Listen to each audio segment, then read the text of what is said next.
soup nila. Ang soup nila ngayon is spinach with patata. Kahapon mushroom yung isa kalabasa, yun patata. Ngayon, lumbati saka isa natin yung sibuyas at kunting bawang. Kasi takot ko ang bawang. Ay, hindi malagay yung bawang. So, lagyan ko lang sa kunting bawang. Takot ko ako sa bawang. Yung luya. Iba naman yung soup ko ngayon. Kahapon iba naman. Iba-iba kasi araw-araw yung soup nila. Hindi yung papalit-palit. Ayan. So, isa muna natin sa bawang, kunting luya, sibuyas, bago ilagay natin yung spinach saka patatas. Tapos sa kabila naman guys, igisa ko yung tuna. Is-tuna sila. So, igisa ko yung una yung luya saka bawang. Sinabay ko na lang siya.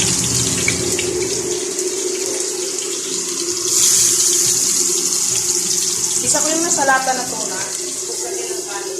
Tuna ang tawag yan sa Arabic. So, yun ang dahil so, sabay ko na lang itong lagay.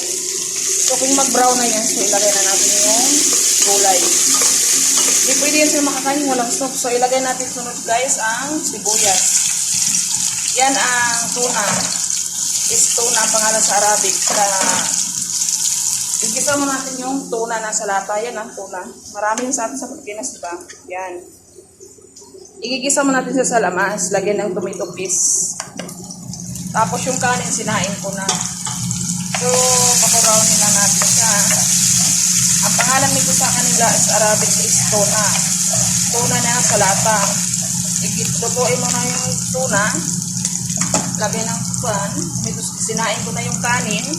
Ilagay doon at i-in mo na siya mga 10 minutes. So, ilagay natin yung kamatis. Ayan. So, yung soup natin, hindi pa nag-brown eh. Ayan. Ayan ang soup. Ang pangalan sa soup na yan is spinach with patata. Ang spinach yung alugbati, patata. Ayan, igisa natin siya, palambutin bago siya i-filter. So, lagyan mo lang yan ng paminta na powder in kuspara powder and Maggi and asin. So, ito naman siya, sibuyas, luya, and bawang, kamatis. Ito sa tuna. So, lulutuin muna natin yung tuna na nasa lata. Lagyan ng tomato paste. Ang kanin na luto ko na. So, pag maluto na itong tuna, i-assemble natin sa kaldero bago i-in siya sa 10 minutes. So, nag-brown na siya. Ilagay natin yung spinach with patata. Yan na po siya. Yan ang soup nila ngayon. Mandi soup. So, haluin na natin siya.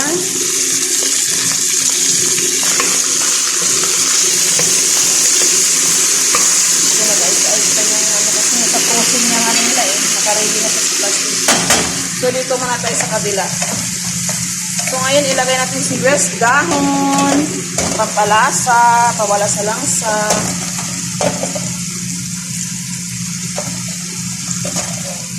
Ito naman, mga dahon-dahon nila, ay kuspara o pagdonis. Yan ang ihalo sa tuna, pampawala sa langsa. Iwan mo, meron yan sa Pilipinas. Iba naman sa atin sa Pilipinas eh. So, ngayon, haluin natin siya bago natin ilagay ang tuna. Ayan ang tuna po sa lata. Yan. Tapos lagyan siya ng color. Lagyan natin siya ng tomato paste. Ito naman ang spinach. Maya-maya lagyan natin siya ng tubig hanggang maglambot siya at i-blender. Lagyan na natin siya ng pepper black, and kuspara powder,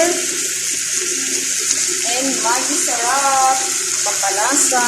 Yan. So ngayon, lagyan natin siya ng asin.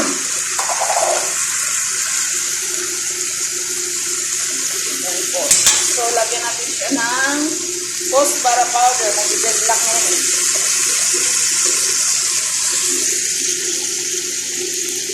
Yan.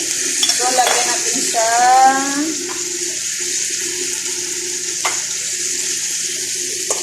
Yan po ba gawa ng soup? Lagyan niyo konting Sa sabay-sabay ko na yung video ha, dalawang luto, sinabay ko lang.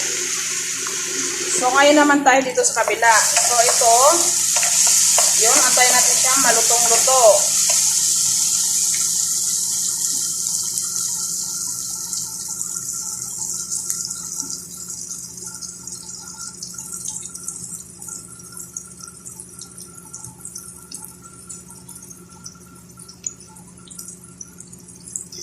Yun. So ngayon, ilagayan na natin siya ng tubig. Sabawan na natin siya ng lambot bago siya i-blender. So kung i-blender na siya, yung soup na niyan. Hindi sila makakain pag walang soup. Araw-araw kung gumagawa nito, iba-iba ang gulay. Mag-iisip ka kung anong soup na araw-araw. Hindi ayaw nila yung pabalik-balik yung soup. So ang menu ko ngayon is isda. Isda sila ngayon.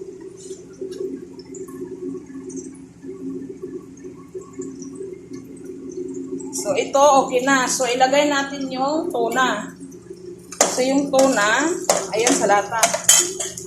So, ibuhos na natin siya dito.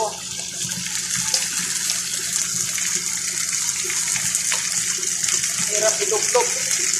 So, yung tuna, ayan. Tanggalan natin siya ng mantika. Ayaw nila yung maraming mantika. So, ito.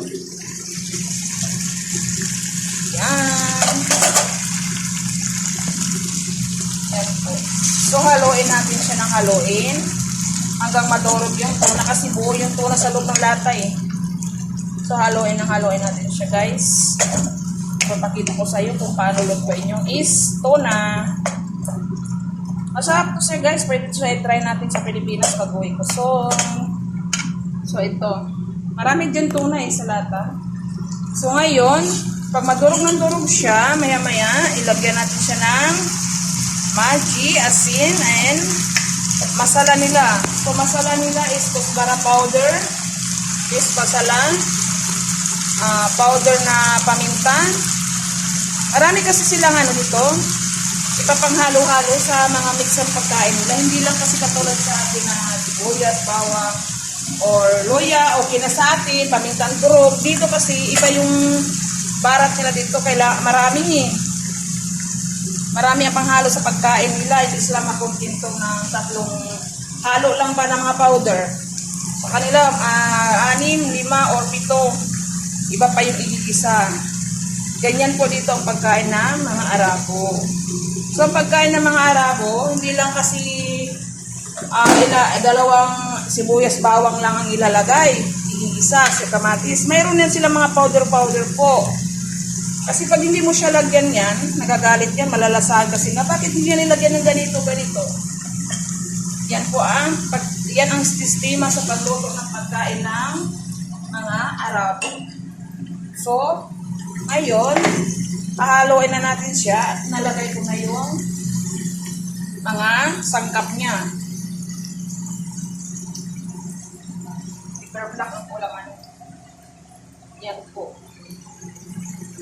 Tapos dito naman sa kabila, yung soup.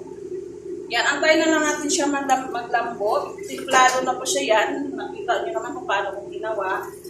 So, ang kulang na lang yan, maglambot at i-blender. Okay na siya.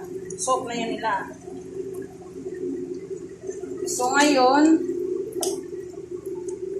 imimix ko na siya. Maya-maya ilagay natin yung pagpa-color. Tomato, please. Kailangan yan color. Ayaw nila yung putla. Magagalit yan pag walang color. So, ilagay natin yung dahon. Yun po, dahon. Marami nga hindi lang kasi tatlong lagay. Katulad sa atin na makontento na tayo ng bawang, sibuyas, luya. Okay na yun mag-isa. Pero ito hindi. May mga powder pa siyang ilalagay. Yan ang pagkain lagi ko.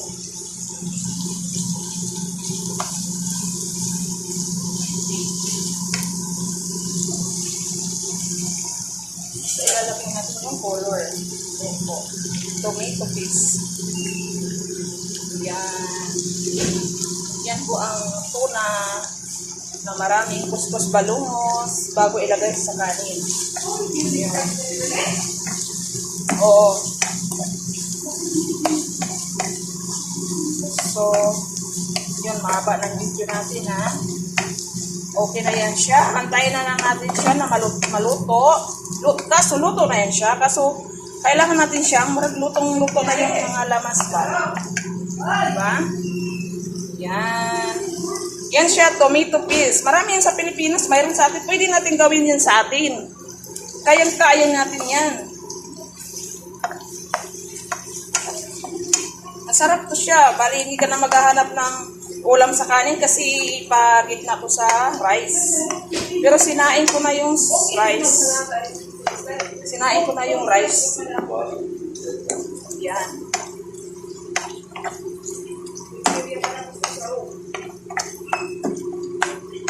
Yan po una. So ito naman yung soup nila. Nakita naman paano ko ginawa. Alugbati ang tawag sa atin guys. Pero dito ang tawag sa Arabic is peanut with patata. Araw-araw yan, vegetable lang soup nila. Pero iba-iba yung gulay. Ikaw na mag-iisip, magsasakit ang ulo mo. Kaya may i-stress ka kung ano na namang isop. Okay, thank you for watching.